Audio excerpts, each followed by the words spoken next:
Hi friends, అందరూ ఏం చేస్తున్నారు? అందరు బాగున్నారా ఫ్రెండ్స్? ఇప్పుడు నేను చేసే సాంబార్ అయితే ఎప్పుడు చేయలేదు. ఎండాకాలంలో చెమట పట్టేస్తుంది కదా, కారము ఆయిల్ ఎక్కువే, అలాంటివి ఎక్కువ కాకుండా కొంచెం ఐటమ్స్తో అసలే పూర్తిగా కారం పొడి లేకుండానైతే సాంబార్ చేస్తున్నాను.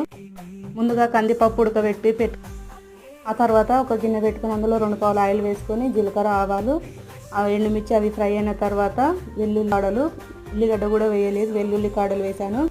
ఆ తర్వాత కట్ చేసి పెట్టుకున్న కూరగాయలన్నీ వేసి కలుపుకోవాలి.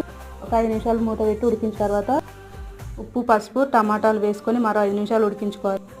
అవి ఉడికేంతలోపు పప్పులో చింతపండు పులుసు అయితే పోసి పెట్టుకోవాలి. తర్వాత సాంబార్లో ఉడకబెట్టిన ముక్కలన్నీ వేసుకొని మరిగించుకోవాలి. మరుగుతున్నప్పుడు సాల్ట్, ధనియాల పొడి, సాంబార్ పొడి, కరివేపాకు వేసి కలుపుకొని మరో 5 నిమిషాలు మరిగించుకోవాలి.